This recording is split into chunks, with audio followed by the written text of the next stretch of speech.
Welcome back to another episode of Black Seinfeld. This is the show about nothing. Absolutely nothing. When was the last time you heard it like this? Another episode of Black Seinfeld, only on 99.5 FM, WBAI New York. This is the Clips, of course, with the illustrious Neptunes. This is some early 2000s vibes right here, Bastion. They don't know nothing about this. Early right here, okay? All y'all talking about, I'm sick of Pusha-T, I'm sick of his brother Malice. What have they done? They've done stuff like this. And this is what you call longevity, people. This stuff like this, okay? When your song is in a video game, then come talk to me, okay? This was in a video game, Bastion. I don't know if you know this. Which song? Well, which video game? It was an NFL game. No, it was an NFL game back in the original Xbox days when Xbox first came out.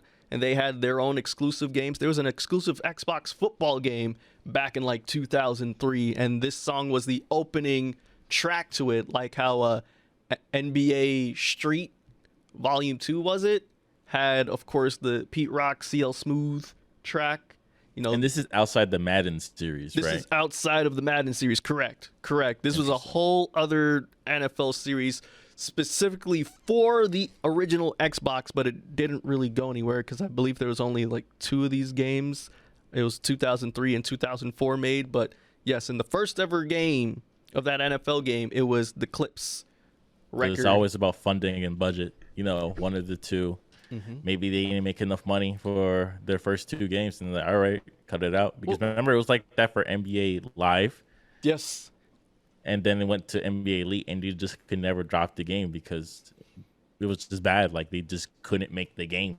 Yeah. And then now you have 2K. It's the only one now now it's the only one basketball game that people have to pay year after year. And so it's very unfortunate that all it is now VC points and packs and microtransactions for all you NBA 2K players out there, and a lot of glitches too. So I've been hearing a lot of that, of course. So, you know, my heart goes out to all of y'all 2K players. I understand. I know some of y'all want to get rid of Ronnie 2K. I don't know what that means, but I just know the name Ronnie 2K. I know him. I think he's the producer. He's the one that puts everything together. Oh, so he's the one where people get upset at all the time. Yeah. Okay. Yeah. I get it. What I know about the series is due to my little brother playing it. Like, yes. he got into basketball and statistics and stuff, and he decided to get 2K. I think it was during the pandemic, and it was free, or maybe it was like $20 if I recall. He played the game for maybe 3 months every single day, putting in work, then stopped playing the game. It's not a good game. He put in so many hours in that game, then one day just stopped. He says, that's it. It's not a good game. Now he plays MLB The Show, and he's been playing that for like since the beginning. So I think for over a year now. And he said that's slightly a better game. It's still not good, but it's better. It's not as frustrating as 2K. It's the only baseball game, though, and it's only for PlayStation, too. It's not for Xbox? Really? No, that's a PlayStation exclusive, man. Interesting. But he said it's a better game, and there's a lot more things to do compared to 2K. And I think maybe it's the transactions that really take away the game from you. Definitely. And I've been through that too, playing a video game. I think it was Shadows of War. It's the Mordor series with the game with not Game of Thrones, with Lord of the Rings. Yes. And when I first bought the game, like, I love Shadows of Mordor. That's an amazing game. I think everybody should play, especially if you like Lord of the Rings. But when I ended up playing the sequel, Shadows of War, it's like, transaction points. You could buy goblins and send them over to fight to get different land. And maybe after 2 weeks of playing that, I was just overwhelmed by the experience. You know, it was disgusting. But they fixed the game apparently a couple months later. I just never went back to it. Hey, I understand. Sometimes, when you have to pay more or whatever you have to, or whatever, like, maybe developers or people or creators want to nickel and dime the consumer, sometimes it leaves a bad taste in your mouth, and that's going to be a heavy theme for today's episode. See how I did that. But before we get into that, we got to pay some bills. We have to we welcomed you to the show. We've done that already, but also we have to tell you, please go to blackseinfeld.com, people. We're going to get that. It's actually under construction at the moment, but we still have episodes up, but we're going to be revamping that website sooner. I believe it's going to be revamped by, I want to say, the end of 2022. It should be up and running and revamped and looking I a think lot even better. earlier. Even earlier. We just had to understand the back end of some stuff. Then we should get it up and running a little bit better. Yes. You could get all the latest and greatest episodes of Black Seinfeld, but also if you don't want to do that, you can go to any of your DSPs, your digital streaming platforms. You know, you can go to Spotify, you can go to Apple Podcasts, you can go to Stitcher Radio, TuneIn, Audible, Podomatic, Pandora, whatever you have. You know what I'm saying? You can Podbean. We're on Podbean as well. You could just type up Black Seinfeld and 9 times out of 10 we're there too. Even if you have Google Podcasts, we are on Google Podcast as well, people. So you have no excuse wherever you want to listen to this on your time. You don't have to sit here and wherever it's midnight here in New York City. Bastion's in LA. It's 9 o'clock over there. I don't know what time it is over in Europe. I know some spots it's like 5 in the morning right now. You know what I'm saying? You ain't got to wake up that early. You know what I'm saying? You don't have to do that. You can listen to this on your own time, your own accord. So I don't want to hear no excuses, okay? Also, follow us on Twitter, Black Seinfeld NY, on the Instagram, Black Seinfeld NY, where you can see me beef with Bobby Shmurda. That's a thing, people. That's right. From Mark Lamont Hill all the way to Bobby Shmurda, your boy is versatile out here, okay? Marcus Garvey and Malcolm X, baby. That's what I do here, okay? You make yourself sound loud. He's a Marcus Garvey, Malcolm X. I apparently loud in New York. Apparently, according to Bobby Shmurda, I am. Damn it, he deleted that comment, by the way, which sucks. That's funny. See, but that's why I screenshot stuff all the time. You know, my manager's like, "Why do you screenshot all these stuff?" Because I want evidence. I want proof. Okay, that is a pro tip for anyone out there. Make sure you screenshot a lot of stuff, whether it's conversations, whether it's just small things, okay? So you can always that's evidence basically. You could use that in court. That is evidence.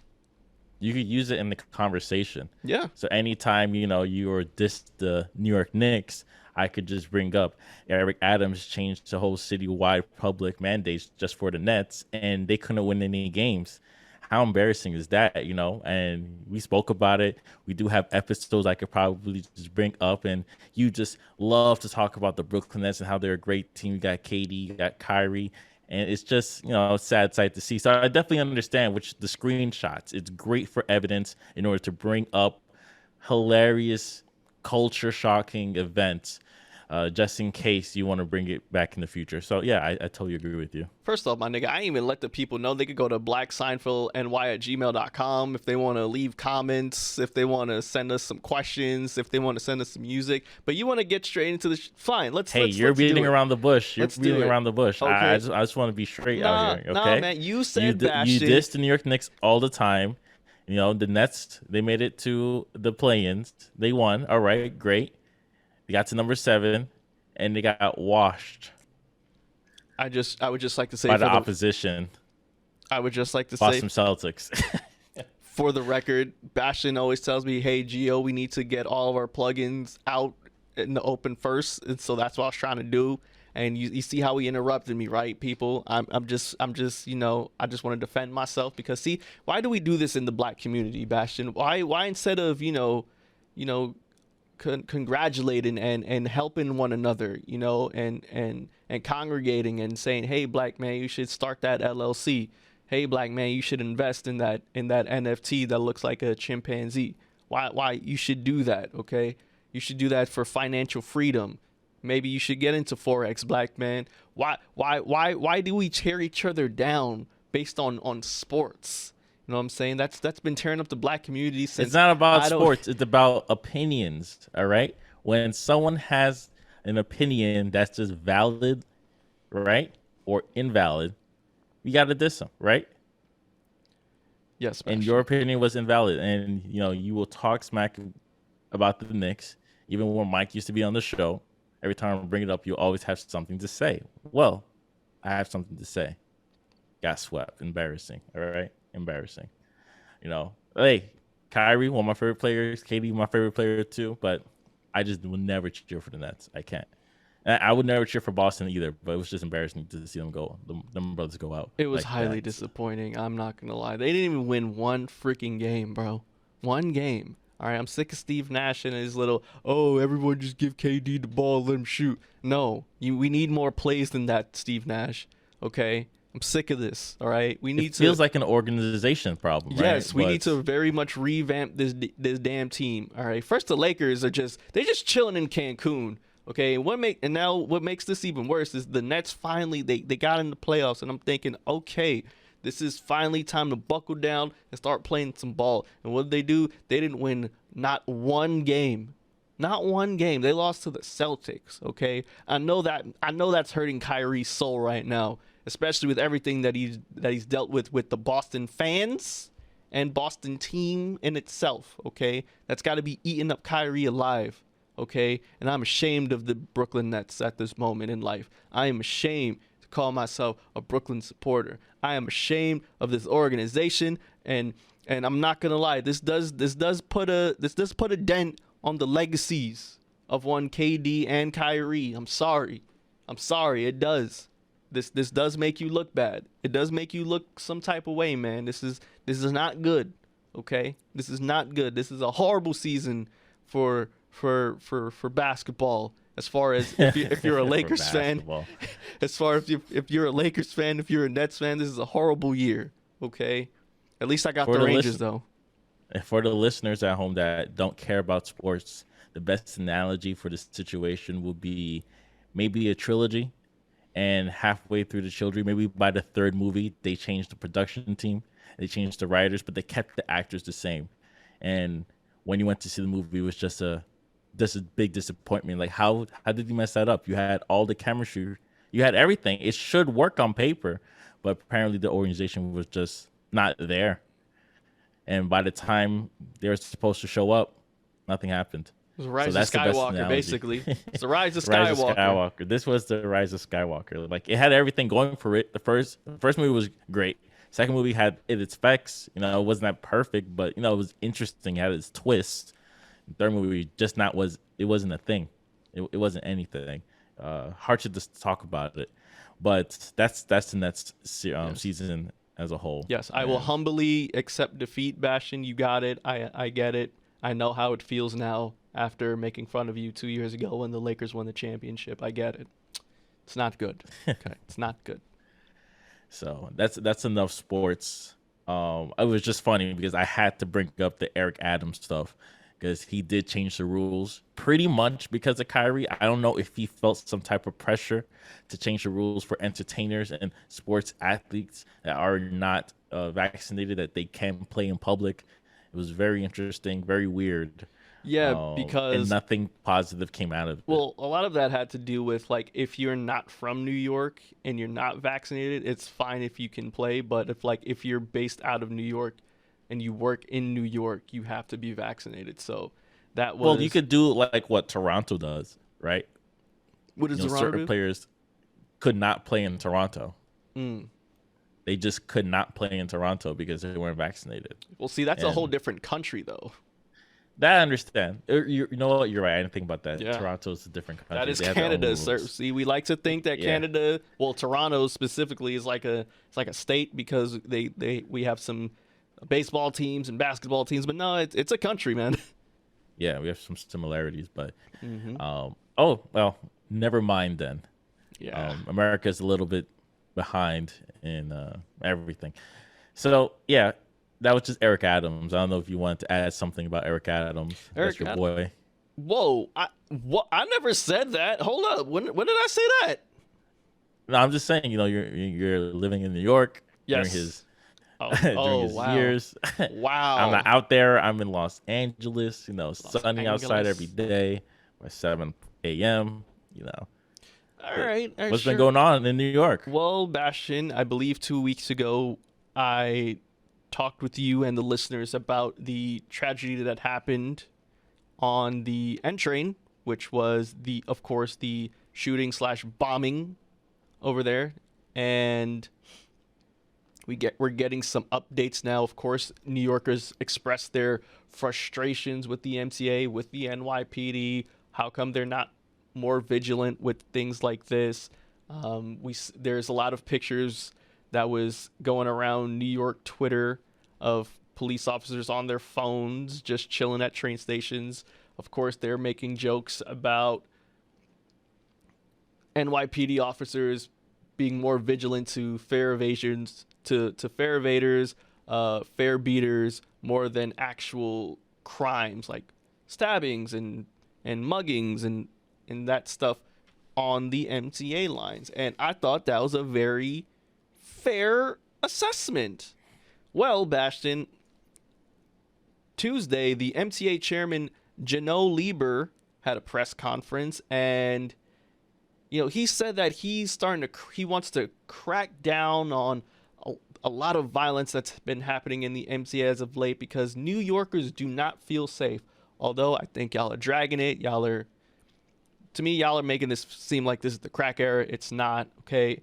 What I'm hearing from a lot of like old school New Yorkers, they're like, yo, this is basically like the 70s, like coming back to life. I'm like, oh, word, the 70s? They're like, yeah, it's kind of grimy in the 70s. This is how it's feeling almost. I'm like, okay, I'll take your word for it. However, like, we got gentrification and all that stuff going on. So, and our trains are really clean compared to the 70s. I watched a couple movies. And I seen the Warriors. All right, I seen the Style Wars. That's right. Hey, I saw Michael Jackson's Bad video. That was on Hoy Skimmerhorn.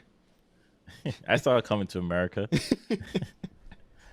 Or I seen Taxi Driver. I know what it's like. I saw it back in the day. Taxi Driver. Oof. Word. But anyways, one of the ways that the MTA chairman wants to crack down on all this violence is first, Bastion, take a wild guess. What do you think he wants to do in order to, regulate a lot of this crime going on right now? Because a lot of New Yorkers, as I reiterated before, not feeling the most safest here in NYC at the moment. What do you think he's going to do to help us? He wants to invest into the community. That is a very good answer. However, that is wrong because what he's going to start cracking down on first is fare evasions, Bastion. That's right. Mm-hmm. That very joke that people were making on Twitter is actually coming back to reality because, Bastion, the MTA is losing so much money, okay? Around 20% of New Yorkers don't pay for the subways. They don't pay for the bus fares and the bus trips. They do not pay, and so because of that, they've been losing millions and billions of dollars. Bastion. So I just want to add on to, like, the debt wasn't created by the MTA. It was created by how the previous mayors and the governors were budgeting the MTA's money in order to pay bailouts for other companies that weren't so successful anymore in upstate New York.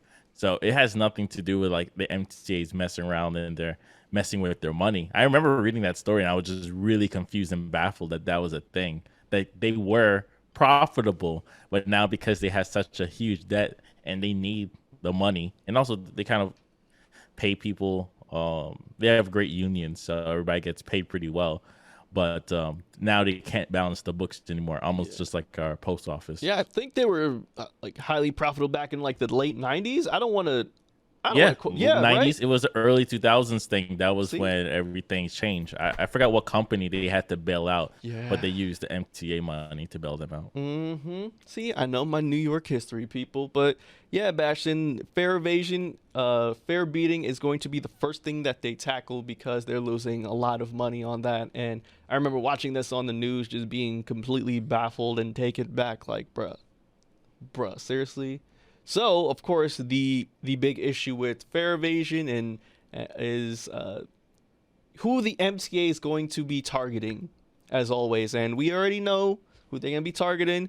It's going to be niggas. It's going to be us. I'm sorry. It's going to be Latinos. It's going to be us. It'll be interesting. Remember last week how I told you the bus fare here in LA is $1? Yes. But I think that's for certain buses. I do think it changes. I don't think anything's over $2. I don't know just yet. Maybe let me move around. I'll let you know.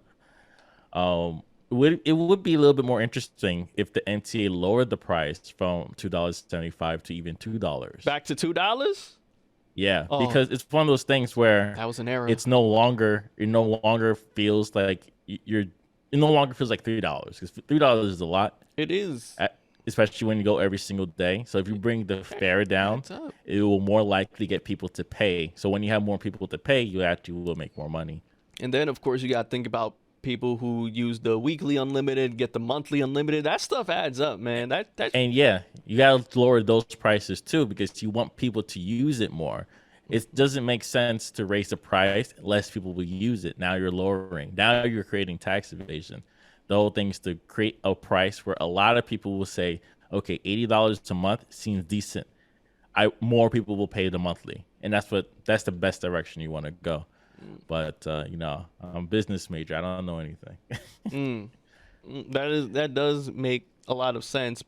I also want to share a quote that It makes too much sense for New York. Yeah. But I want to share this quote that you sent me too, that the MTA chairman Jeno Lieber has said, and he says that the agency has a video of people with, and I quote, $7 lattes passing through the subway emergency gates without paying the fare. First off, all right, it was already distinguished that the perpetrator at hand, when the perpetrator at hand did the acts that he committed, the cameras were not working at that specific train station, right? You know what I'm saying? So I feel like the priorities are all off here. You're looking at people with their $7 cups of lattes, but you can't see a gentleman with this bag full of explosives and firearm. That's very alarming to me, B. It sounds like a CNBC article talking about how the youth are paying for avocado toast instead of buying houses, right? Yeah, I remember. Wow, yeah, I remember that's the same concept. Once you say $7 latte, I'm telling you, $7 latte will go far better for your day than like missing the train, right? If you miss the train, it's ruined. But getting that $7 latte, you get hit sometimes, right? Plus, if you get like $7 lattes, nigga, the eighth one is free. What are you trying to do, MTA? You trying to promote free Sunday rides on Omni? I don't want to take the train on Sundays. That'd be very interesting. I'm home. That's what they're doing though, with the Really? Omni thing. Yeah, they're saying Sunday you get free if you use the Omni thing every day. Sunday is free. Like, bro, it's Sunday. I'm home. I'm chilling. That's my rest day. That's a lot of people's rest day. And plus, you got to put into consideration that on the weekends, the trains are screwed up anyways. There's so many delays and so many construction going on. How about this? You give me a free day on a weekday? All right. That's something now. Now you're talking. Not on a Sunday. Here's another concept. This is Okay. also from what I learned here in LA. Go. If you buy the app, you download the application, right? And in the application, they do reward you with points if you do some of the advertising stuff. You download this app, you play for extra, maybe 2 hours worth, you get like 1,700 points. You convert those 1,700 points into maybe $10, and there you go. So that's the way they're kind of doing it here, maybe in a way to get people advertisers to invest or to showcase their stuff in order for people to use the public transportation more often compared instead of driving everywhere, Ubering everywhere, because traffic congestion and everything. So maybe that's something that FTA could do. Create an app and put a lot of ads in there where you get points, and if you do all the points, you probably will never pay for fare. These are just ideas that New York City is not interested in doing. Mayor Adams is not interested in doing. He's more interested in spending a lot of money on security, and the security just standing there, as you said, on their phone all day. Because sometimes there's nothing to do. It's like, I'm true. outside. If you're outside for more than 3 minutes, you're picking out your phone. That's true. That is true. 3 minutes, what are you doing? I'll You give look him around, that. there's nothing, you're going to pick up your phone. I'll give him that. That is fair. That is fair. That's fair. So I think Eric Adams made a joke. It's like if you see a cop texting, take a picture and send it to him. I don't know how serious that was. Yeah, I don't Was know that a how serious joke? that is either, but I don't know. I believe Eric Adams to.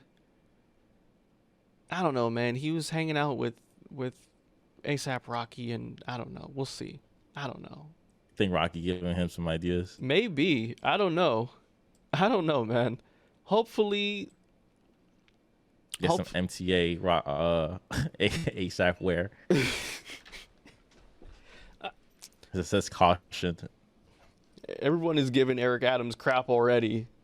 Already, and it's only Well, he's a cop. It's Yeah. like, come on, you're so predictable. It So was a like, we long know time. what you want to do. It was a long You time say you're coming. not going to do it, and then you're doing it. It's like, come on, man. Yeah, that's totally fair, but I don't know, man. We'll see what else Eric Adams has in store for us because it's not looking good, man. It's not looking good, and MTA chairman, you could go suck Yamada too. That's how I feel about that. You know what else is not looking good? Our main website for news and entertainment. Oh, sugar, honey, iced tea, man. I didn't think this was gonna be a real thing, Bastion. I honestly felt like this was just a rumor.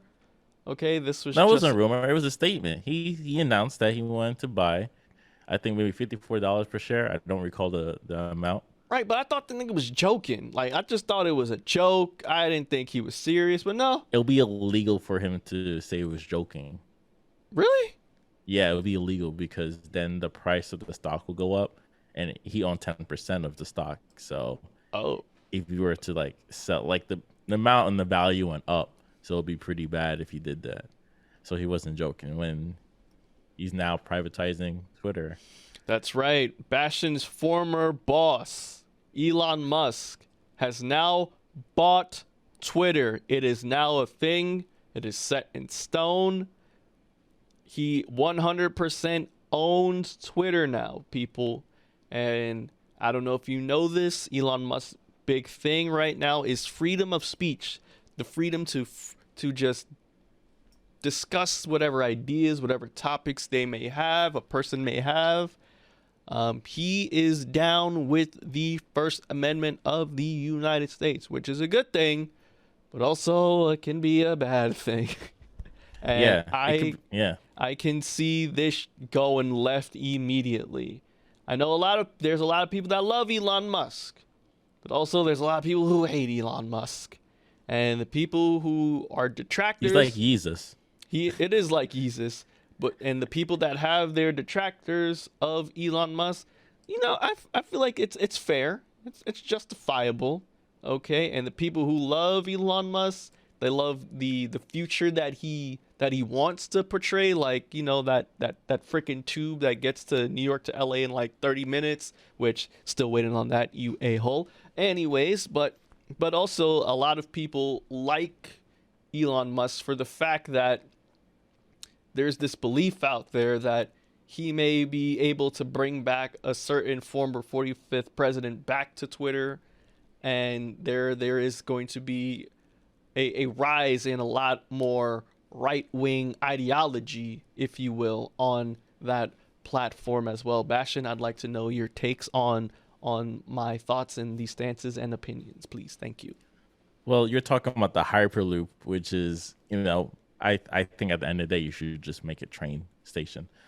But it is interesting to see him privatize something as social media, just like as Twitter.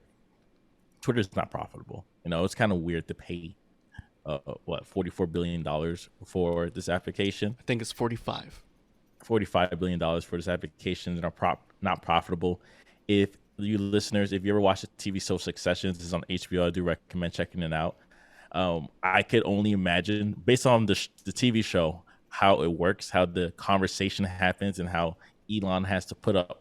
I think he put up $20 billion of his money, and then he had to finance through a bank $25 billion at, I think, between 4 or 5% interest rate, and which is insane. It's almost like $1 billion a year, and that's how he has to pay for the application.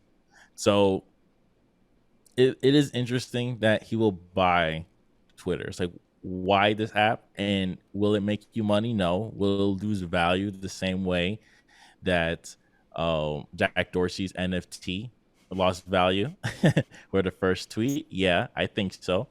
Will we all continue using the platform? As of right now, yes. I think last week I did get into real depth discussion on how Jack Dorsey allowed things like the way Nazis discuss to get out of Nazi hand conversations on Twitter. And if you go to Germany, that's not allowed because they created the algorithm to clean it. So it's allowed in the United States, but it's not allowed in Germany. So that means that we could wipe it off, but we choose not. Well, they choose not to. Freedom of speech. So when you say this freedom of speech, what's the idea that you're conveying? Are you allowing people to be negative, to be racist, and say that's freedom of speech? No, Bastion. He's promoting free thinking. Free thinking is, as a concept, it was never a thing, right? There's always a opinion that is for the public or completely wild and all the way to the right, where, like I said, it's all about being racist. Is that what freedom of speech is, where you could say colored people on Twitter and people say, oh, that's fine. Like, it's okay. He could say that. That's freedom of speech, right? I have freedom to, cut your ass if I have to, right? Of and course. You can't ban me for doing that too. Of course. That's right. There is a freedom. It works the same way. There is a freedom of speech, but also there is a freedom to react. And, there's always balance to that. I think the issue is when people want to gravitate and hold on to freedom of speech. I think they just use that as a shield, and they just use that as an excuse to be a complete dick online and use that to just justify their racist rhetoric and racist views. But also you have to understand too, with that freedom, there's also a freedom of reacting. Okay, look at what's happening with that new that new Harry Potter film, bro. It's not doing that well. I haven't heard things in the streets. Why? It's quiet. It's quiet. Why? J.K. Rowling was out here bugging, and then the whole thing with Johnny Depp. All right, and after that, Fantastic Beasts, it has been quiet. I have not heard. They casted Johnny Depp, right? If I recall, he was. Yeah, they casted Johnny Depp as the villain. All right, the second movie was weak. Then the third movie, and we all know what happened. All right. We all know what happened with Johnny Depp. We all know what happened with J.K. Rowling. It's not hitting like it used to. So I'm just saying there's a freedom of speech that you can have, but also people have the freedom to react, and people respond with their wallets, and people respond by firing your ass for posting dumb-ish on Twitter. So I'm just saying, just keep that in mind too. And also, Twitter is a toxic place anyways. Okay, it's like, it's bad. It is bad. Okay, you have a thought, you have an opinion, you're excited about something. Oh, YBN is better. Oh, you're mid. Oh, ratio. Oh, I don't know what else they say on Twitter. No, you're right. It is a cesspool of nonsense at a certain point, but there could be some positivity on it. It could be some fun on it. As I said, we use it as a news outlet and entertainment, because it's not good to keep going to NBC or MSNBC for news. It's like, come on, it's not even one-sided. It's whatever the market wants, and that's who they are created for. So sometimes you have to get a perspective from a journalist who is writing his own stuff and not getting paid as much as someone as MSNBC or CNN.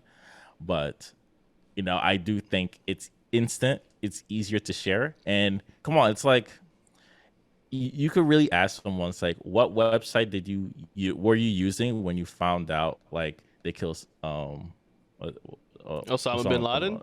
Bin Laden. Oh, right. Oh, right. I remember that. I didn't even. It was a tweet. Funny? Someone tweeted it out, and everybody's like, "What? LOL? Are they joking?" And then everybody started talking. Then an hour, 2 hours later, it was announced on TV. Nah, what's crazy? I wasn't even on Twitter back then. You know how I heard this? You know how I heard about the assassination or the execution of Osama bin Laden? I was watching WWE, right? And at the end of the pay-per-view, John Cena was like, "Yo, just like to announce they killed Osama bin Laden after John Cena won the match." I'm like, "Wait, what?" Yeah. That was crazy. You did tell me this. You did tell me this. Yeah. Back in college. Yeah, That was nuts. That's how I found out from John Cena himself. Shout out to John Cena.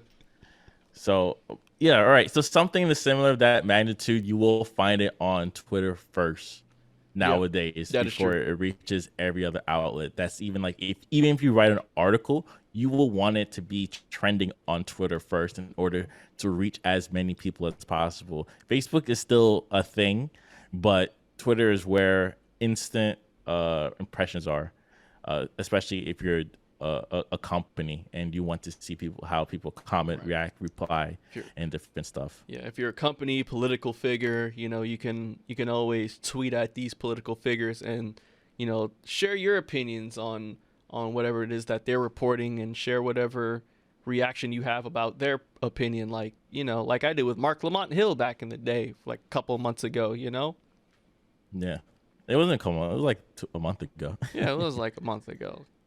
So is there a positive and negative? No, I think it's just going to be straight in the middle. It's going to stay exactly the same. I think so too. It would be funny, and it would be very hilarious. Listen out, if they brought Trump back. That is one thing I'm honestly thinking that can happen. I think that this can happen. I think more than likely it will happen.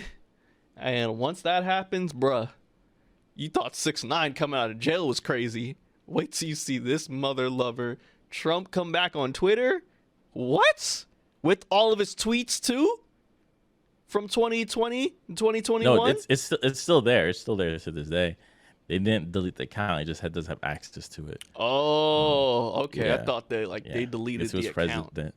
Okay. No. Okay. But then another thing that was interesting too, and there was reports saying that when it was announced that Elon bought Twitter, they did shut down certain things that the people in the headquarters at Twitter can do or couldn't do, just in case someone went rogue. Ooh. And I don't know, did something on Twitter, something, I don't know. But they did use that as a precaution. That's tight. And they did think about it. It's like, oh no, people are not going to like this, but we're still going to do it. Yeah. And damn. If you own like 5% of Twitter, you just got a nice payout, so you're chilling. Damn, that's crazy, man. Non-profitable company. So shoot, man. Think about it. We'll see what happens in the next 6 months. Yeah, I honestly don't think much is gonna happen. Ooh, what if Tesla cars come with Twitter now? From when I was working there, you could access it on the web browser. Mm-hmm. It just won't load as fast, but if Right. it comes with its own app, that would be very funny. Yeah. It'd just be funny. I think that'll happen eventually. But why would you need Twitter in a car? I don't know, man. You're driving, you're parked, you're using Twitter, and now what? I don't know, man. They like to integrate things. Companies that has the same odor sometimes. They like to merge different things together. Like there's huge mergers happening with cable television and huge mergers and, stuff like that. Yeah, I get it. But in general, Elon actually did buy Twitter. Last week we joked about it, and this week it happened. It bit us in the ass. There you go. So now it's going to be a privatized company that we're all using. Mm-hmm. And as of right now, I'm still chilling on it. I'm not going to stop. I already put too much time and effort into using it. That's right. And choosing the right people to follow for certain news and jokes. Exactly. So, all right. I can't give up the no context Dr. Umar page. It's one of my favorite pages on Twitter. Okay? Exactly. And Lil Nas Instagram X doesn't hit the same. It's not. It does not hit the same. Lil Nas X is one of my favorite people to follow on Instagram. Sorry, on Twitter. He's incredible. He's great. Yeah. Freddie Gibbs is crazy on Twitter. See, they don't ban Freddie Gibbs on Twitter, but they always ban his ass on Instagram. Yeah. Just saying. All right, let's get into the first song of the week. Yes, Bastion, please, let's get into the first song of the week. What would you like for the people to listen to, and let them know why you chose this song? So I just needed something mellow, a very mellow song. And I chose Alex G, Miss. I feel like this is a slight at me once again because I heard the song before. and it feels very sad, feels very melancholy, and it feels like a slight towards me about the Nets losing. That's all I'm gonna say. Hey, if that's how you feel, it's how you feel. I do feel I like just that. wanted a mellow song. That's it. Mellow song. I see what you did there. All right, whatever. It's a beautiful song. He just misses his baby. That's it. Oh, That's it. I get it. I respect that. That's fine. That's fine. I just felt some type of way. That's all. That's all. It's this girl that don't talk to him and just feeling the pain. That's why I said paint the problem into a picture or twist my arm till it makes a sound. You know? Ugh. Yeah. Yeah. That's gross. Sounds like an arm bar. Yeah, man. It's a great song. I feel like, at the end of the day, rappers want to be singers and some singers want to be rappers. So this is one of those songs where I feel like it's a bar. Okay. Well, Bastion, how have you been, man? How's LA treating you? This is what, your like 5th week here over there now? It's 5th week, same thing. I'm still chilling. I'm still doing a lot of stuff at home, so I haven't really hit the streets and see what's out there really. So nothing to report just yet. Right. But once I start being more active, I'll make sure to use it as content and fuel for the show. You ain't take no more pictures of sinks? It only in certain situations. So yeah, I do find faucets very interesting, especially when they're doing too much. Like the faucet's already perfect. Now you're doing too much. I remember I went faucet shopping once, and for my bathroom in New York, and I saw a faucet that had LED lights. Oh shoot. So in my head, it's like that's dope because LED lights, right? I'm a computer nerd. I like lights, but at the same time, it's like what use? Yeah. Like, why is it necessary? So I don't know. I could use the bathroom at night and I don't have to turn on the light. And that's the only use. And it's like, nah, that's stupid. Let me just get it. This one looks nice and shiny. I think the number one bestseller when it comes to, our age of millennials and Gen Z is definitely LED lights. Like everyone our age, and I'd say like the cutoff is like what, probably maybe 15, 16. Everyone has LED lights in their room. I don't know why. I don't know how it all just happened. I guess we just saw someone's room one day and they had the LED lights around the ceiling. Well, it's just cheaper now. Very cheap now.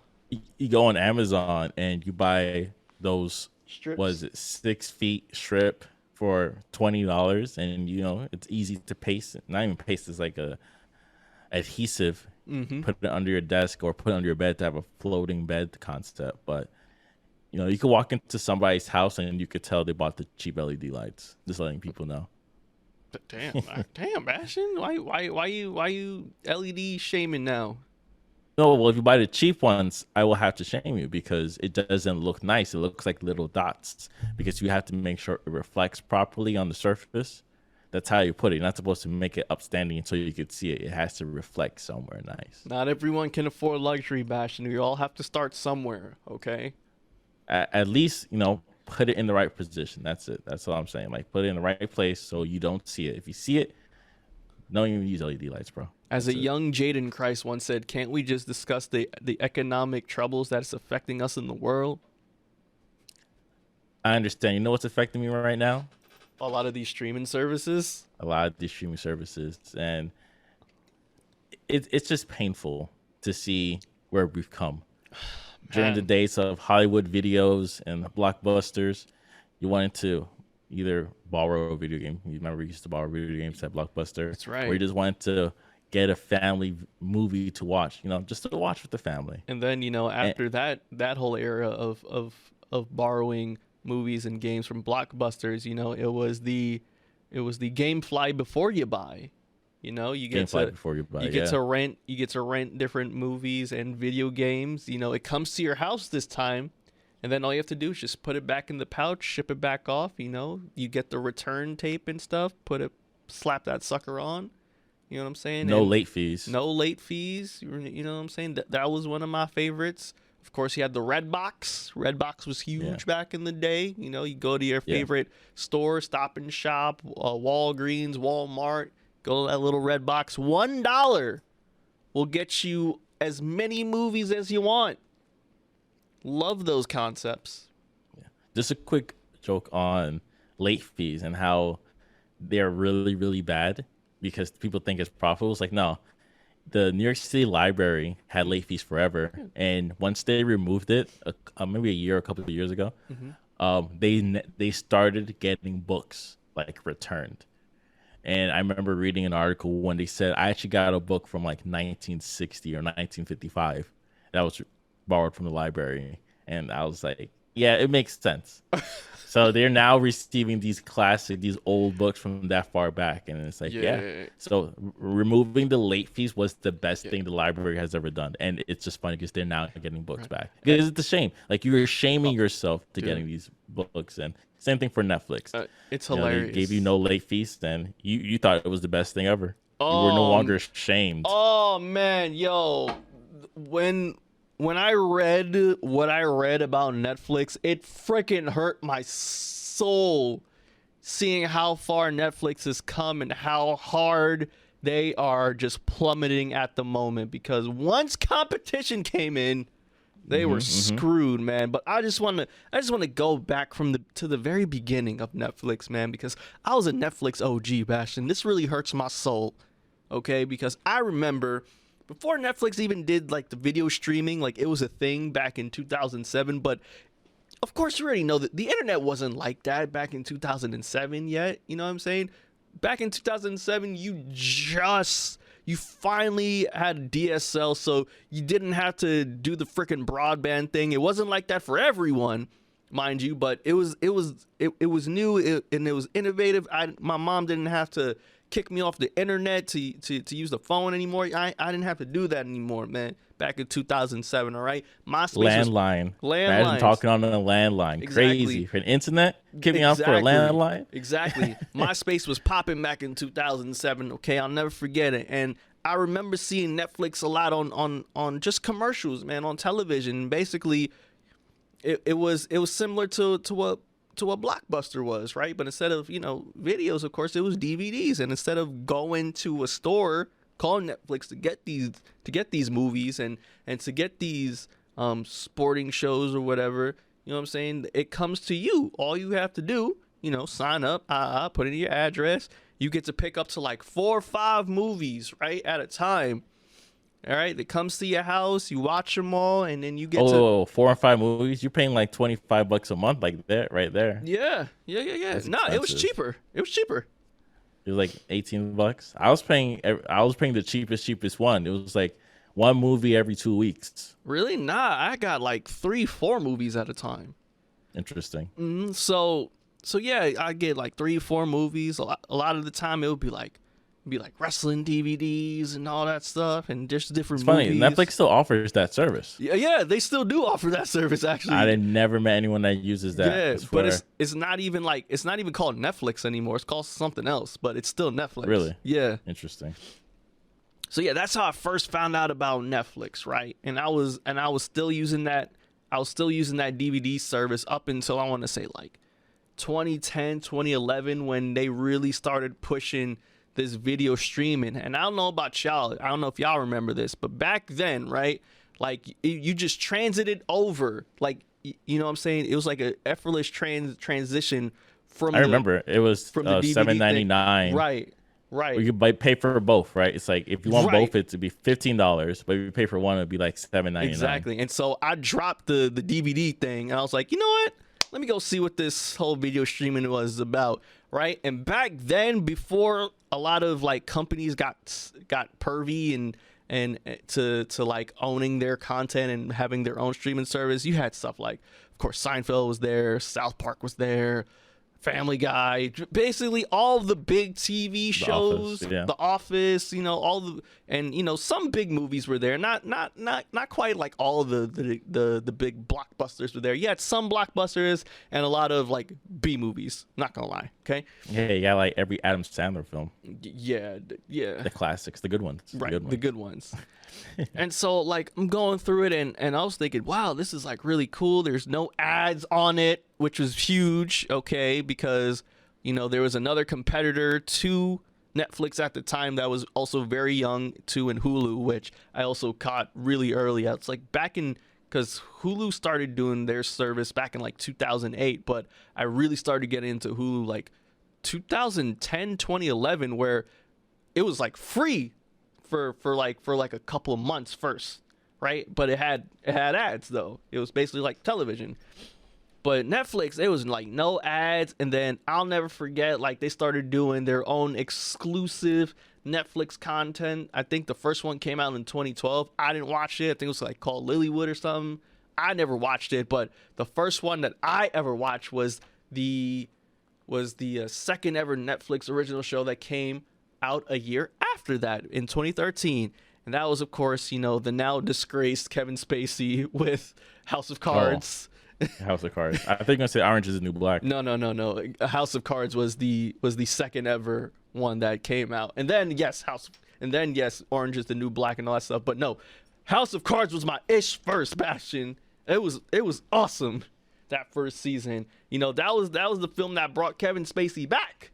Okay, and then we all know what happened to Kevin Spacey. But I digress. That point. The point being is that Netflix started doing a lot of its own exclusive shows. They started acquiring a lot more television shows that we liked to watch growing up, and a lot of cartoons, old school cartoons were there.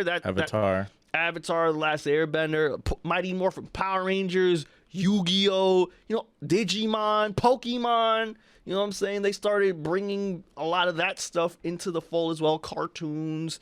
And I'm like, damn, Netflix is fire, right? And then started happening was, a lot of subscribers started coming over to Netflix, getting this Netflix thing, because there's different shows that people have just been blabbling about, like House of Cards and like Orange is the New Black and like Stranger Things, and everyone wanted to be a part of that wave. And then, Dave Chappelle got this little whole contract, and, the comedy scene started getting really big on Netflix as well, and movies, of course, and everything just started falling right into place for Netflix. And they made it seem like Netflix was the must-have streaming service because it was one of the first too, mind you. And it just felt like this was something that, this is actually going to be killing a lot of cable coming up soon. And so I was a big believer in Netflix. I loved Netflix. I'm not gonna lie. Ever since Netflix, I basically never really cared for like live television again, except for wrestling and sports. That was it. I never cared. Oh, and like award shows, but that's about it.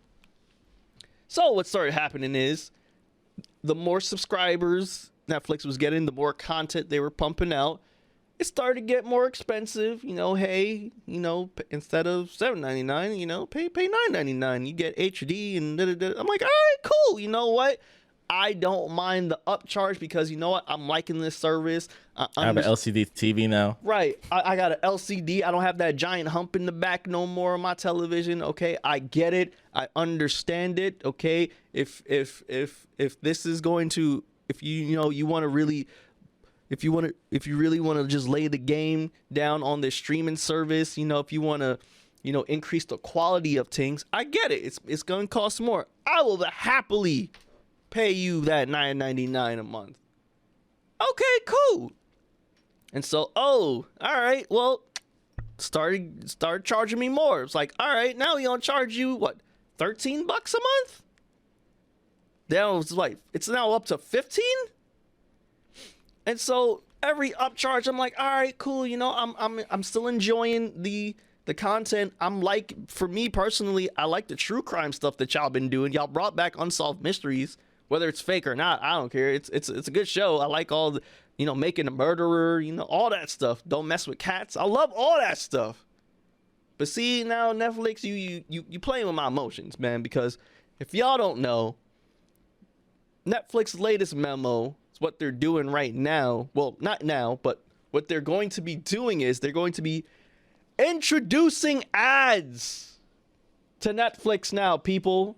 Introducing ads on Netflix. And what makes this even worse too is they understand now that there's a large portion of Netflix users that share their Netflix profiles with other people.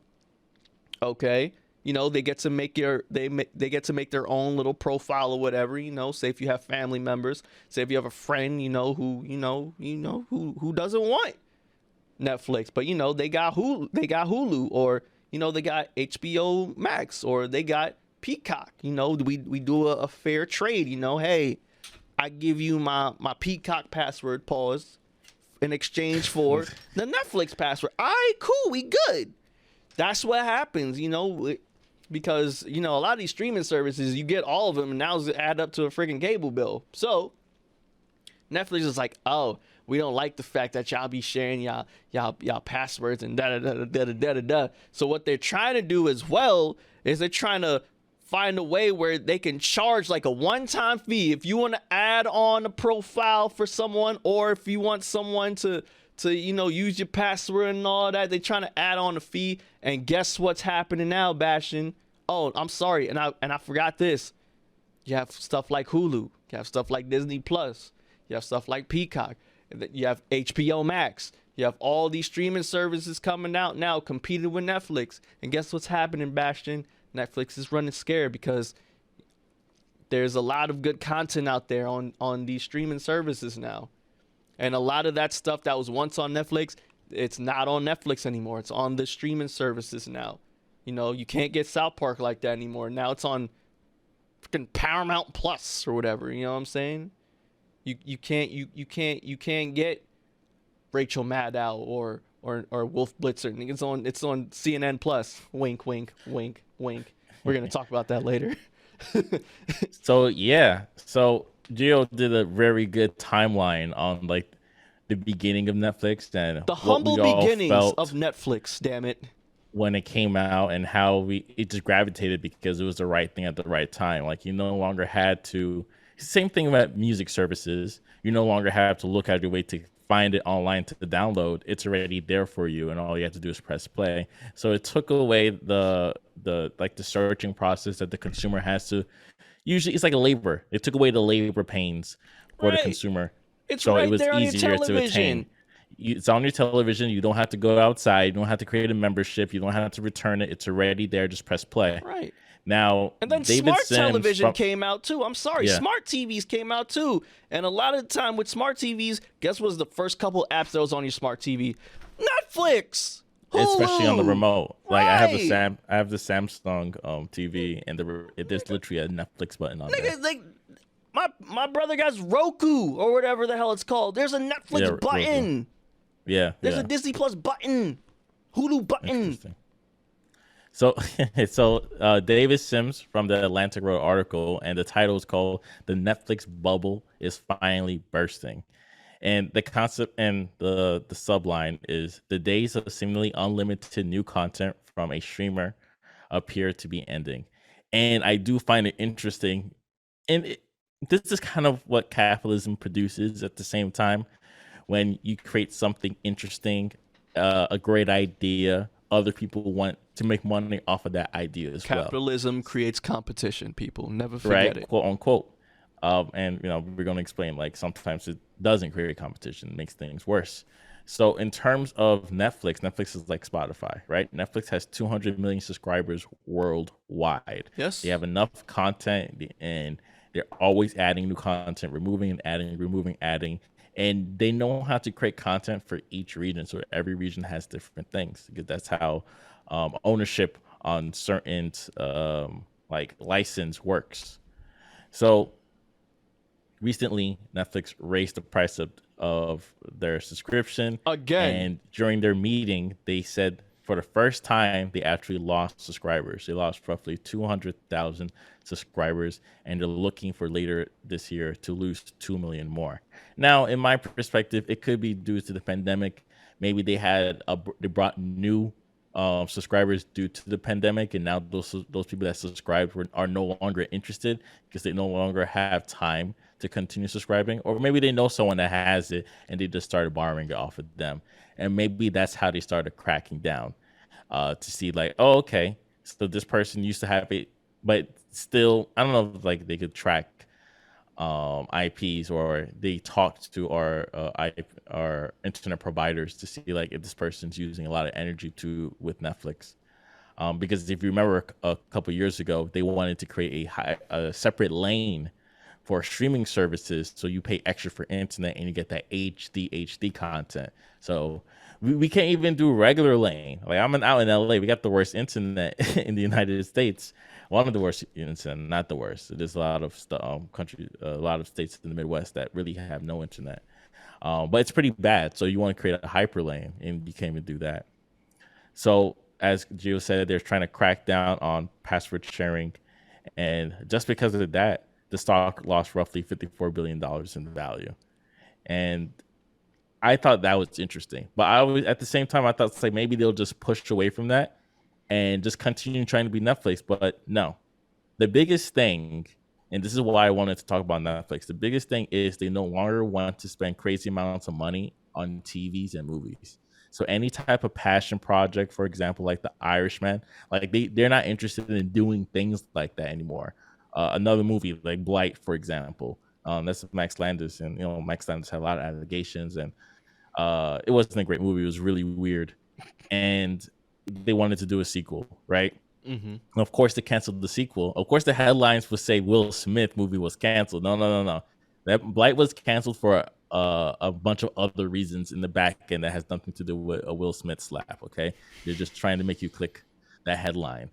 So Netflix is realizing that they're spending all this money on these TV shows, and it's not profitable anymore, or they just cancel it because they don't see the turnaround. There's also a show like season 4 of Stranger Things, I think the budget's like $50 million per episode or something. Yeah. You spending that much money on Stranger Things? I'm pretty sure the first budget was like $2 million per episode. Like, what are you doing? All these special effects, it takes 4 years. That's why it's taking a long time. It's all the special effects, and I'm doing special effects too, so I understand it takes forever to do. Yeah. But come on, you're not Avengers, you're not Marvel. Like, why are you spending all this money on monster special effects? Well, also remember the dude's in Russia too, so yeah, they have to make Russian effects too now. So this is kind of what's happening in the Netflix world, right? And this is the streaming service. The streaming service, as it grows, it also takes away from TV shows. So a couple of years ago, we did an episode about like what happened to black TV shows. There used to be a whole bunch of them in the 90s and the early 2000s, and they all kind of disappeared. And then another thing that recently clicked, I was watching an old episode of Psych on Amazon Prime, right? And I was originally watching it on, I think, Peacock, but it had commercials. And I was like, oh, all right, I'm not watching this. Because I had Peacock for free for 6 months. Like, all right, I'm not watching this. I'm watching it on Amazon Prime. Mm-hmm. And I started to think to myself, like, USA used to have, like, shows. They used to have, like, a brand new show that'll have like 4, 5, 6 seasons. They'll put in time. Right. Burn Notice. They had Monk, Burn Notice, Psych, and all those type of shows. Royal Pains. I can name a bunch of Suits. Mm-hmm. I can name a bunch of them because I used to watch them. I used to be a big champion on USA shows, and I used to tell people they all suck after season 4 or season 3 because I think probably the writers left or something. But anyways, they no longer make shows on that caliber anymore. Or if they do, they only have 2. Yeah, they used to have like 4 or 5 running at the same time, but now they only have 1 and 2. Right. Same thing with TNT. I think they have Snowpiercer and another show that's ending this year. TNT, we know drama, no longer has drama. Right. A lot of it's just movies, Marvel movies, and yeah, that's about it. But TNT, it's just reruns. That's what all these channels are doing. Same thing for Comedy Central. They no longer are looking for new shows. It's just showing Office reruns. And South Park. And just reruns of already popular shows. And South Park. South Park is just... No. South Park is just bigger than it is. True. So they can't touch that. And now I think Hulu's doing the contract with Futurama to bring it back for another season. So the thing I'm trying to tell right now is TV channels or stations are no longer looking to fund for new TV shows. Oh, yeah. They rather just push the same garbage that they made 4 or 5, maybe 8 years ago. 10 years ago, even. 10 years ago. And just allow it to keep running. Well, at like the lowest budget. it's And interesting before that you say you that, hop in, Bastion. one of my favorite examples is The Flash. It's going for season 8, and people are complaining how the special effects in season 1 and 2 were amazing, and it's really weird to see where the show went, especially in season 6, 7, 8, and how the effects just suck all together. So you're getting a lot of lower budgets and recycled content. But yeah. Yeah. It's interesting that you brought that up, Bastion, because for the past couple of weekends, I was watching a lot of videos about the downfall of children's television, right? So the downfall of Disney Channel, the downfall of Nickelodeon, right? And there's this continuity of a specific year where everything really started to go downhill for those channels. And the year was 2012, right? In 2012 of Nickelodeon, you had the ending of like Victorious, iCarly was rapping, iCarly was already done, Sam and Cat was on the way, but also, like the internet became even bigger than what it was when we were smaller, when it was 2007, right? The first ever 1 billion view video was freaking Gangnam Style, if y'all don't remember that. So what started happening was there was a lot more content on the internet, on YouTube, where relatability was a lot easier because it was literally just kids, young adults with a camera making contents that kids can relate to. Types of kids in your class are like, types of teachers would be like, stuff like that, Bastion. And for kids, that became the new Disney Channel. You know what I'm saying? That became the new That's So Raven. That became the new Shake It Up or whatever. You know what I'm saying? So you really got to start looking at, the internet being one of those things that was a driving force for that. But also, two, you got to go back to like 2008, 2009, where you started seeing a lot more reality TV. And the reason why is because the big writer strike that happened. And so, In 2007, yep. So what happened was, the writers wanted to get paid more. TVs was like, nah. Studios were like, nah. So writers went on strike. And because of that strike, it was a lot cheaper to fund for reality shows. So the reason why you had a lot of stuff like Jersey Shore and all that stuff, Teen Mom, Catfish, it's because of the writer's strike. And so now, now the reason why we're getting a lot more cheaper episodes and a lot more cheaper shows and a lot more rerun is because TV ain't that profitable no more.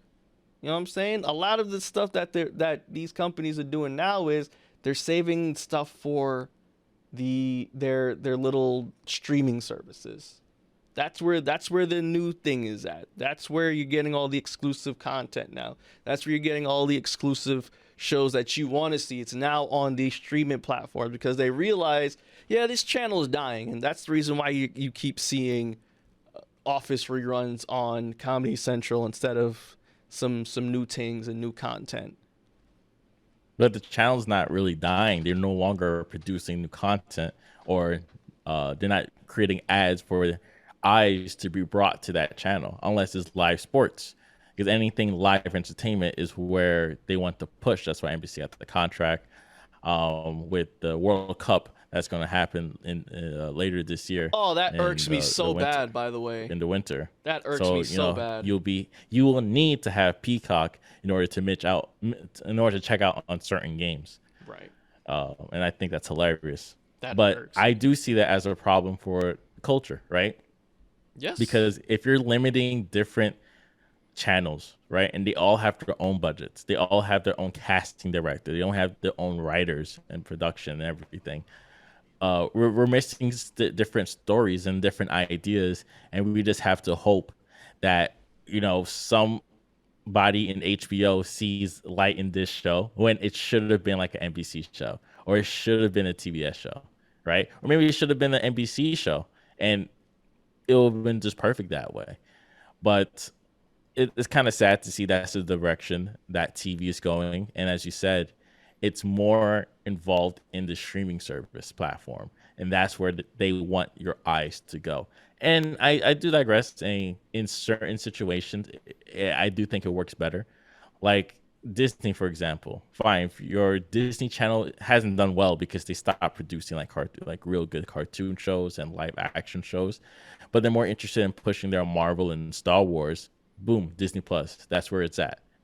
Come here for all content because we've owned all this stuff for years and years and years. So, yeah, I understand the concept of Disney Plus. I do think it's a great idea because, I can remember commercials back in the day saying, hey, this is a vault. This is the last time you'll be able to get this movie, which is a lie. I don't know why they ever did that. The Disney Vault's a lie? Yeah, it's a lie. I believe that immediately. What? Let me go get this Peter Pan because, they about to close it in the Disney Vault. Damn it. I want that copy. What is that? What is that really? Okay.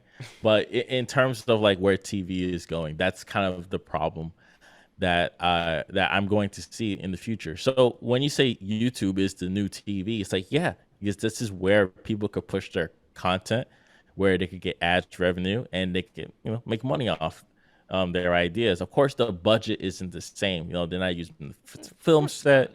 Nothing's unionized. It's just a bunch of dudes making comedy together, a bunch of people making comedy together. And that kind of leads us to another conversation. Warner Media Discovery. Yes. The big merger that's been happening between these two titans, these two mammoths of networks and channels. So that includes all the Warner owned Turner based networks, TNT, TBS, all that stuff. So yeah, AT&T and Discovery completed a $43 billion merger, creating a mega media conglomerate, Warner Bros. Discovery, and that's the title they're going by, WBD. And just to kind of clarify, they own like Discovery Plus and HBO Max, and apparently they're going to combine that soon. Because I think HBO Max has like roughly like 75 million subscribers, and Discovery has like 25. Yeah. I'm one of those 25. You're one of those 25. What is Discovery Plus? Because Discovery Plus is a lot of like Discovery Channel stuff, TLC, Cooking Network, Food Network stuff. Travel so Channel. That's where you watch your 90 Day Fiance. That's where I watch 90 Day Fiance, because if you have Verizon, it's free.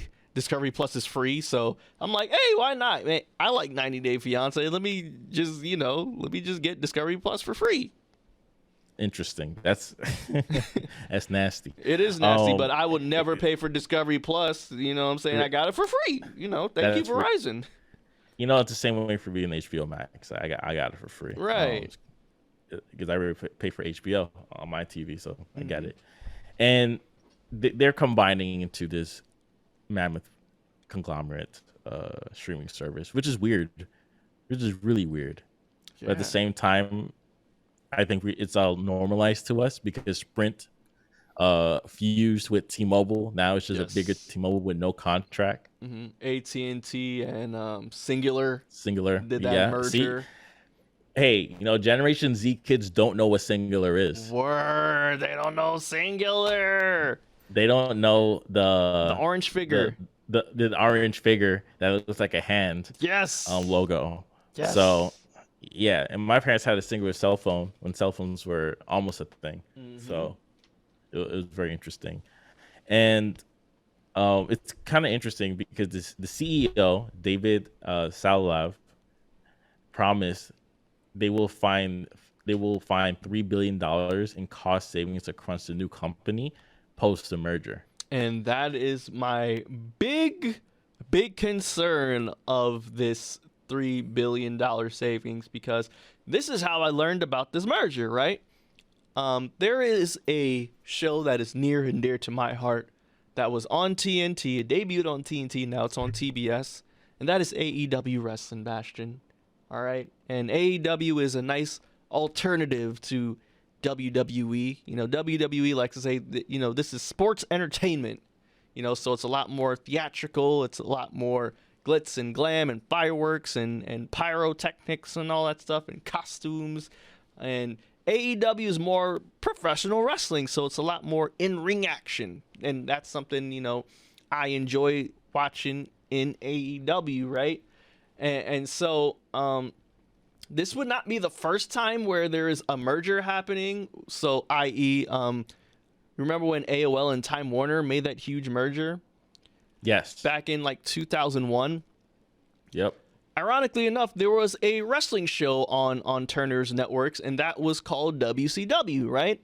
And the reason why that company ended up going out of business was due to that Time Warner AOL merger, and one of the execs saying, I don't want wrestling to be on any of our networks.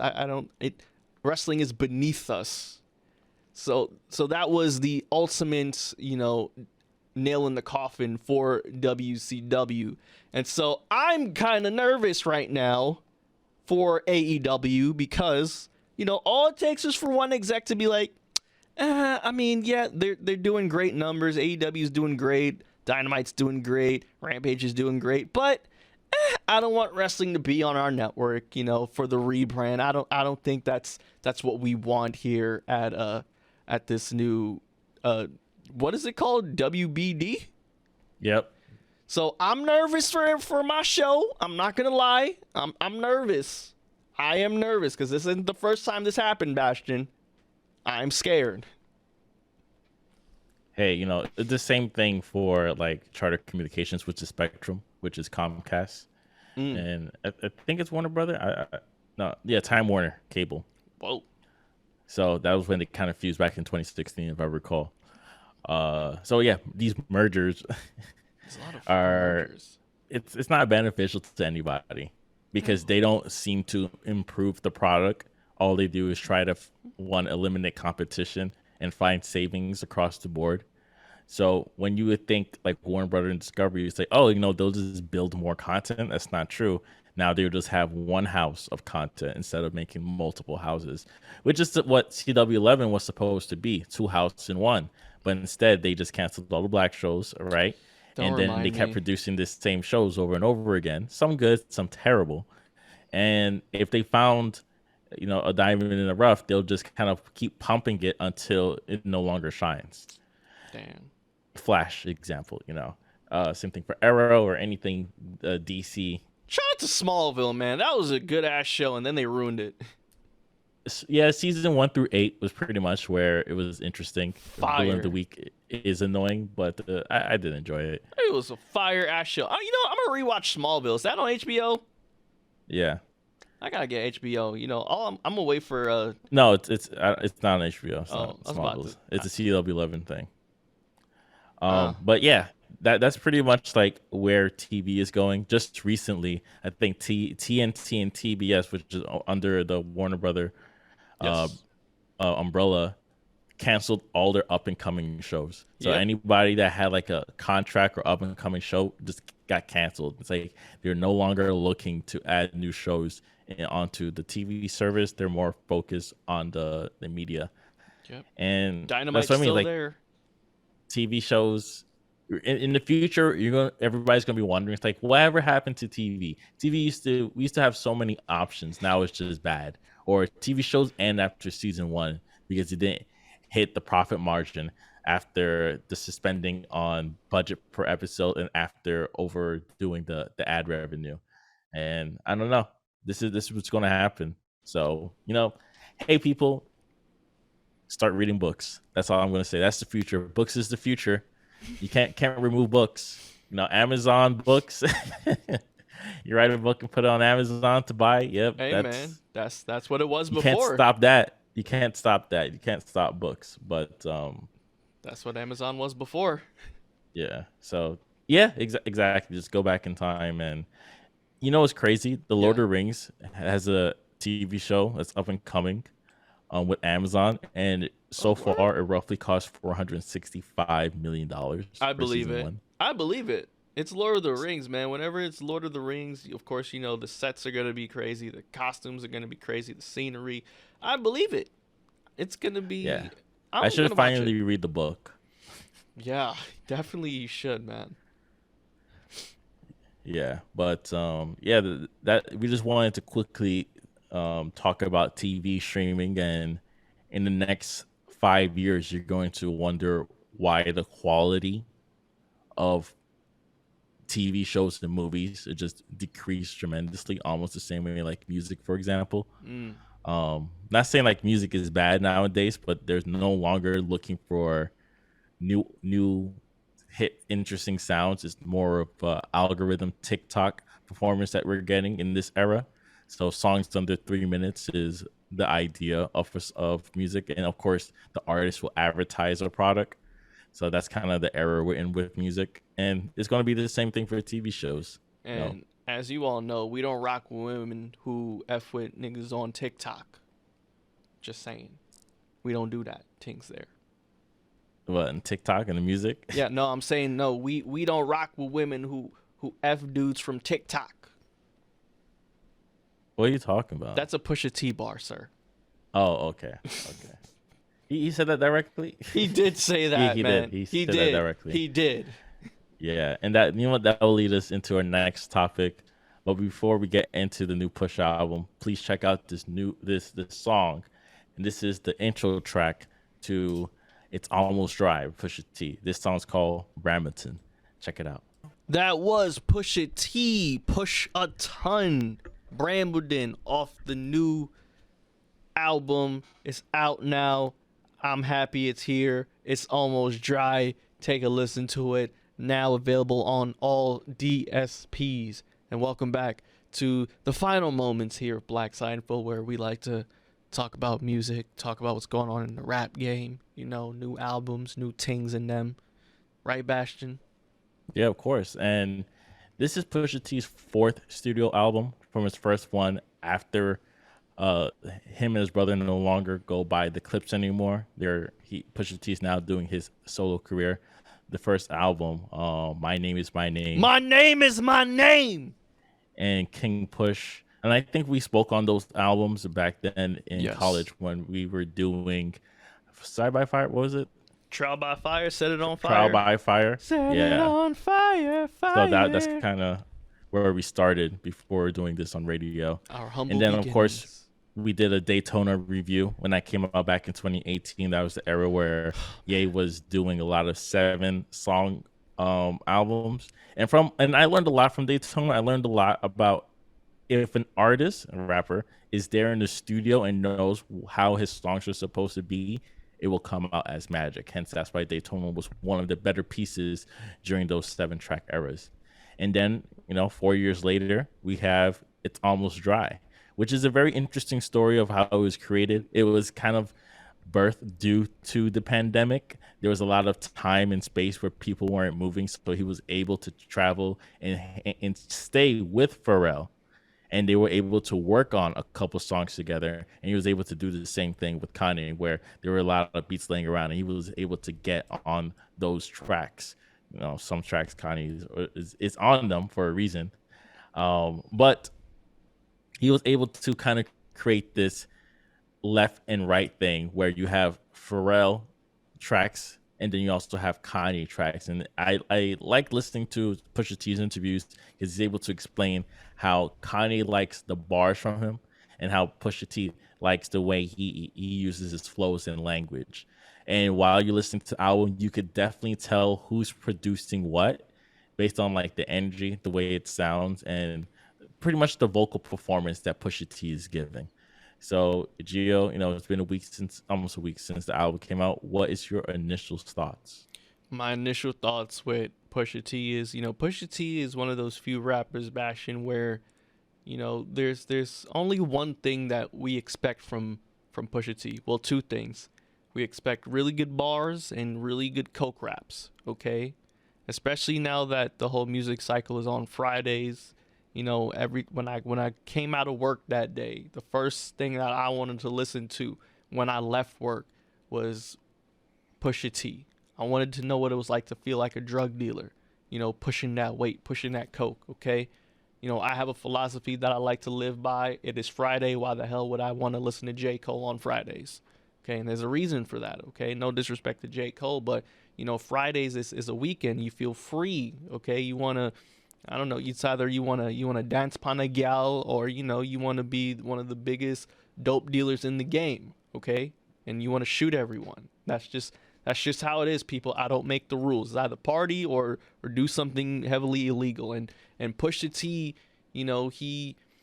he's such a wordsmith, and I credit him for finding new ways to talk about the same thing. He has 4 albums of talking about the same thing, but he just the bars and his cadences and his flows and how he talks about that snow.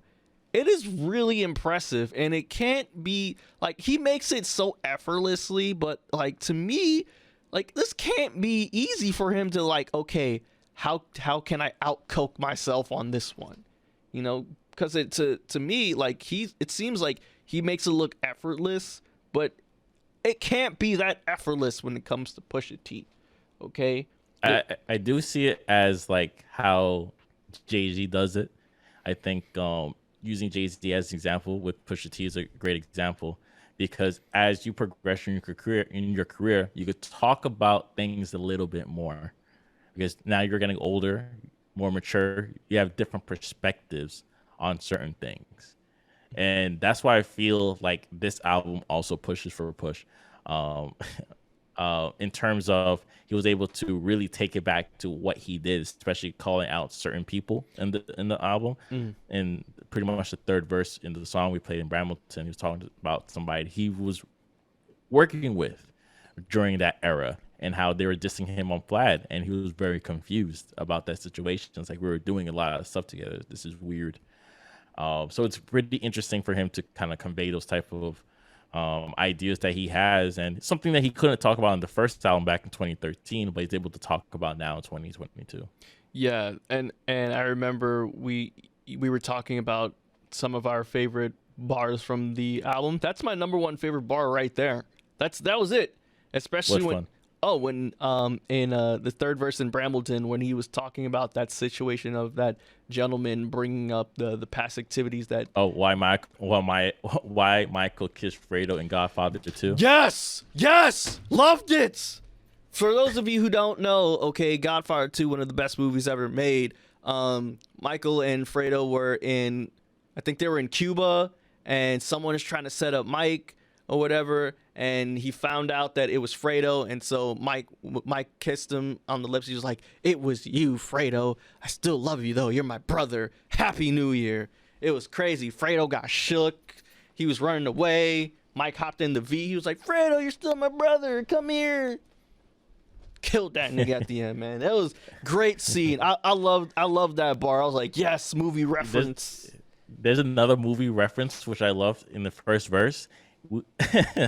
Buying Biggie's while we were writing some Tupac. We both hurt when we saw how Q dropped Bish. Said we knew the ledge better. We the new plot twist. I was like, that was genius. If you've seen Juice, people. Juice, that was the movie Juice. Yes. When I think Q he tried to help Bishop before falling off the edge. Right, exactly. And I thought that was interesting because the plot twist was like, now he still has the juice compared to when they asked Q at the last scene, you got the juice now. Right. Another movie reference, and it's just great. And this is what I mean.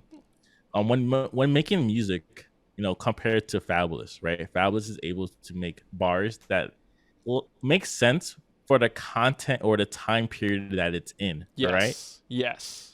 Almost like an SNL. SNL makes jokes for things that happened last week. But this album, and what I think Pusha T understands, is you have to make references that make the song timeless, feel immortal and timeless. Yes. So those references in terms of Juice being a very iconic movie that everybody have seen. It's always on TV. And also Godfather 2.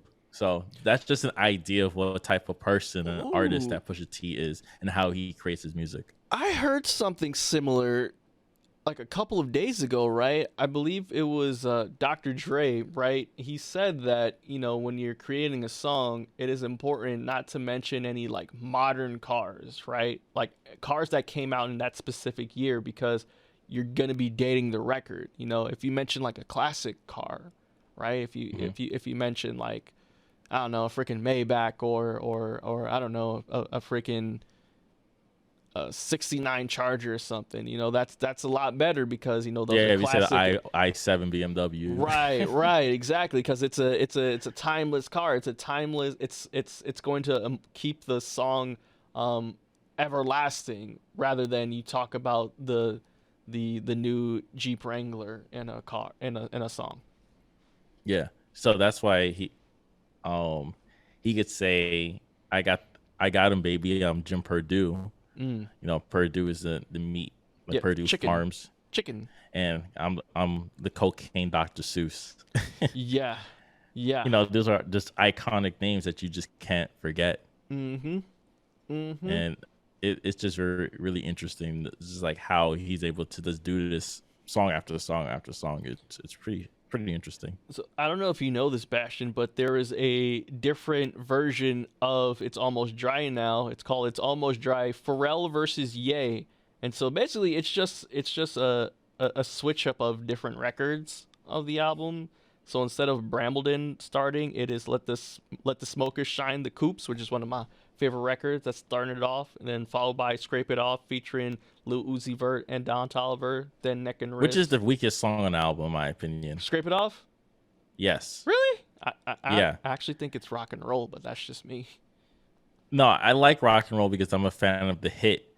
I mean, of the hook, right? Really? I'm And, more of a fan of the hook of Scrape It Off because Don Toliver's there. interesting. But in terms of like rock and roll, which is very funny because Kid Cudi said, "This is the last time you ever hear me in the song of Kanye," and I could Yeah. talk about Kid Cudi and Kanye's beef forever, but I'm just letting people know I will kind of side with Kanye. Of But course. that's not the point. In terms of how he was able to use his features, I thought it was really good. Um, except for, you know, the song with Don Toliver and um what's his name? Lil Uzi Vert, man. Lil Uzi Vert. I wasn't too happy with his verse.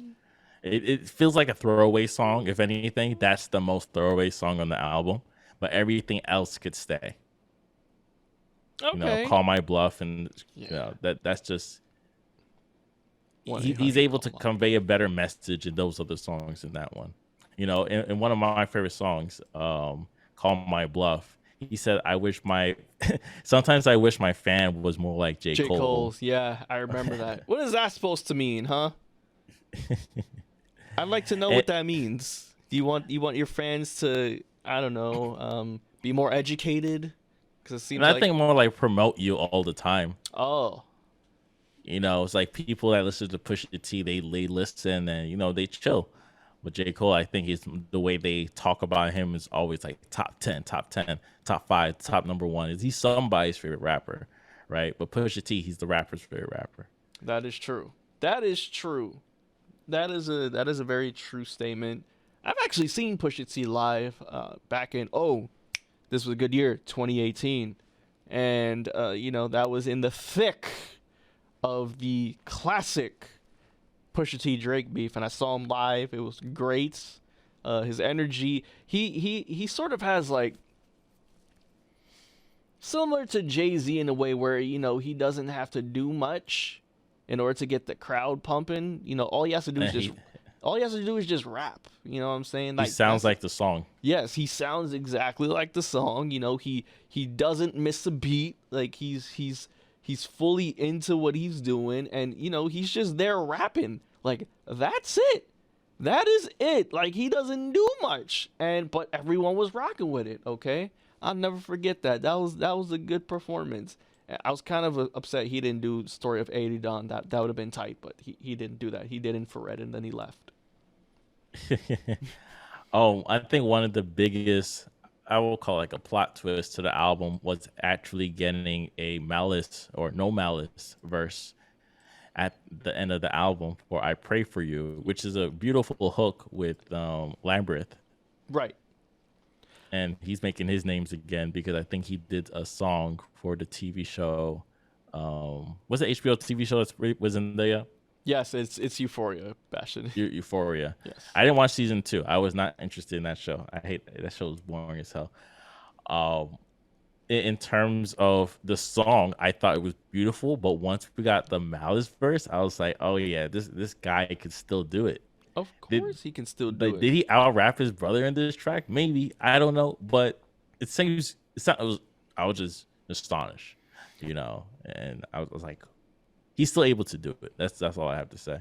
I'll be honest, I wasn't shocked that we got another Clips reunion, if you will, because we got it with Ye and But that doesn't count Jesus because the it was King. a holy song. It fit the whole no malice vibe, as I know, Bastion. man of God. Yeah, but it didn't really surprise me anymore. I'm not gonna lie, dog. It just didn't for me. It's like, on. Sweet. All right, Malice is on this. All right, we got Clips again. This is great. All right, we got the Kenny G, duality, right? And exactly Kenny G. That was the first time where I was like, okay, I'm excited about this. But it was leaked anyways in Yandi though. It was leaked on Yandi. But anyways. Yeah. I say all that to say this, that I love the duality between the two brothers. Malice is, he's God-fearing man. Now he's a pastor. Pusha is not that at all. He's like 666 and I'm the freaking Joker. I'm the villain. I'm the Joker with the laugh. Like he wants to burn everything down still. And Malice is like, oh, come on, brother. It's about love now. I love you now. I love that duality. I love that juxtaposition between the brothers. I think it's always great. It creates a great balance whenever they decide to grace the mic. If they ever decide to do that again, which probably not. You know what I'm saying? But I think they could, because dude, like Malice said, tell me what I missed. Like he started his first bar with "Tell me what I missed." Like I haven't rapped in a long time. Tell me what I missed. New designer, drugs, and emotions I don't get. I don't Hellcat. Still paddle when I shift. Vietnam flashbacks. I get triggered by a sniff. Like that's how he starts a song. He doesn't like have a veteran in the game. He doesn't have Hellcats. I get it. He doesn't rock with the SRTs. I get it, Malice. Okay. He's a veteran. That's like what the first bars mean. I'm a veteran. Like, and of course, today's top 5 only strengthens my myth. And so I was like, all right, I see. That's a hard way to start the song. It's incredible. He's just like, I'm gonna brag for the first 6 bars, and then let them know. Still fighting demons. See, that curse is now my gift. And he gets a little holy to it. He also does a X reference to X told you was hot, right? Told you to repent, right? I agree with you. Love of the love of God, and that don't make us friends. It's still real. He still give you God, but he's still the same dude from the Clips. That's right. Like, be careful with me. You what? And I don't know what more you could get. I thought that was just the icing on the cake, and that's how you end the album. You end the album with Malice. And his verse was just perfect. I think on Twitter, Pusha-T was answering questions when they asked him how did he feel when he heard his brother's verse. He said, "I cried a thug tear." Yeah, I saw that. I get it. I loved his Q&A regarding the album. I thought that was great. Push seems like a genuine dude, talking to the fans. I thought the fans asked some pretty good questions. I was entertained thoroughly. Yeah. But of course, we already spoke about Neck and Wrist. Neck and Wrist don't lie. Okay. Definitely the best verse, guest verse with Jay-Z. Of course, Jay-Z, 51. I said this before. He's 51. Still killing it. You know what I'm saying? It's kind of ridiculous, but again, it's Hove. You know what I'm saying? Yeah. The best bar is definitely Richard Pryor. Flames gave birth to pipe dreams. That was nasty. Yes, because disgusting, man. Because it's no secret. Richard Pryor talked about hitting the pookie.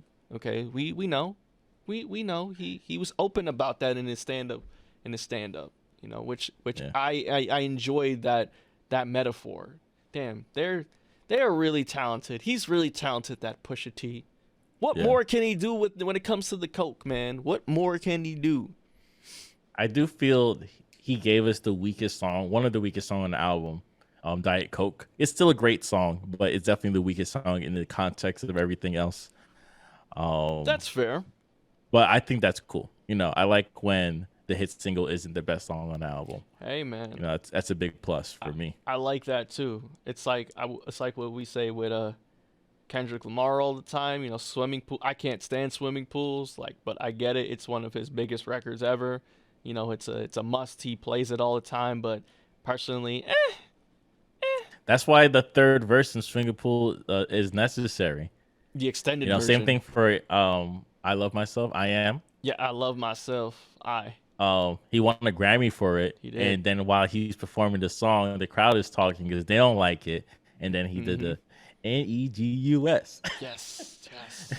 Oh man. The classic. Man. We'll talk about Kendrick soon enough. Oh right? Yeah. Right. I don't know if we see before we end with Pusha real quick. I just want to say with this Kendrick album, all right. I don't know if I want to talk about this as soon as we come back. I don't know. I might want to get another weekend just to just to fully, I want to fully marinate on the album, and then we can take 2 hours talking about it.